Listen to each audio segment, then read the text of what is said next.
news.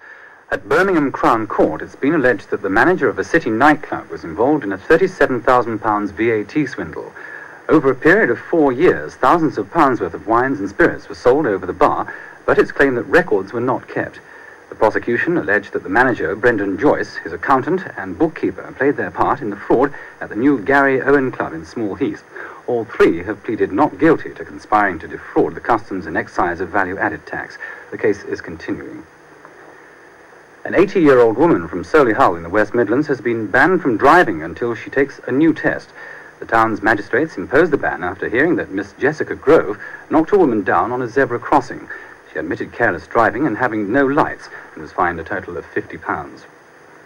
At Ilkeston in Derbyshire, 2 steel contractors have been found dead in the back of their van at British Steel's Stanton Works.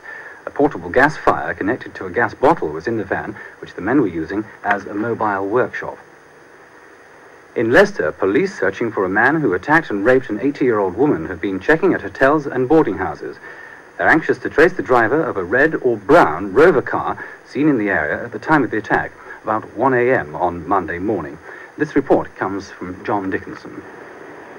The attack happened in A holiday cottage owned by a family from the Birmingham area has become the 26th to be attacked in an arson campaign in Wales. The kitchen of the terrace cottage in the village of Corris in mid-Wales was damaged after someone forced their way in and set fire to the property.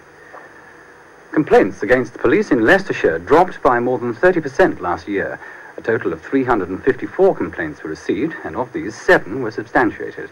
Another 144 are still under investigation. Well, now we go to the news desk again with more news from Alistair Yates. In Shropshire, 150 people are to get a second chance to buy a modern house at 1960 prices. Last November, a big queue formed when Telford Development Corporation put 64 homes up for sale at low prices in the Shropshire New Town. Well, now the corporation has decided to release another 150 houses. They'll be available for only £50 deposit, with prices ranging from £4,500 to £5,775. The Office of Fair Trading has been called in to investigate complaints that a giant egg-producing corporation with units in the East Midlands is threatening the future of small producers by dumping cheap eggs on the market. The complaints have been made against Dayley, who are members of the multi-million-pound Imperial Food Group. And so, from our East Midlands studio, here's Dennis McCarthy. We eat a lot of eggs in this country, about 14 per household per week. Special silicon chip courses are to be introduced at schools throughout Hereford and Worcester. The County Education Department is launching a £25,000 scheme to try to give children an insight into the changing technology awaiting them in industry when they leave school. And now news of a group of Cheltenham residents who are rather angry at the amount of heavy traffic passing their homes. Last night, they brought rush hour traffic to a standstill. Mothers from Townsend Street say the council refuses to listen to their complaints. With banners and placards, they staged a sit-down protest before being advised to move on by the police.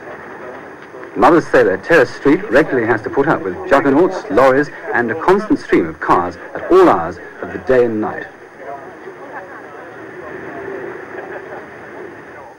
The Aston Villa defender, Alan Evans, has been fined £60 after being found guilty of careless driving. 23-year-old Evans, who lives at Middleton near Tamworth, denied the charge when he appeared before Coleshill magistrates.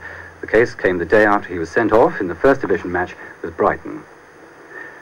A time limit's been imposed for the completion of the public inquiry examining both the need and the route of the proposed Castle Donington section of the M42, a 14-mile section of road which will link Appleby near Measham and the M1 motorway at Kegworth.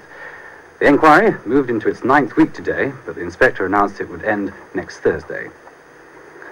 West Mercia Police will in future seek costs even in cases involving minor motoring offences.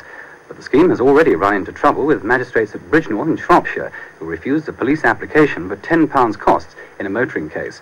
The chairman, Mr. Eric Ridley, said they'd been given very little warning about the new scheme, which was a complete departure from normal practice. An emergency meeting of bus drivers in the Hereford area is being held tonight to discuss controversial plans by the Midland Red to axe 21 rural bus services in the area. The Midland Red claims it can no longer afford to continue the services because they're running at a loss, and Hereford and Worcester County Council has said it will not increase its subsidy to cover yearly losses of more than £1 million. Councillors at Hereford have accused the bus company of attempting to dismantle the whole network of services and say the Hereford area will be reduced to only skeleton services.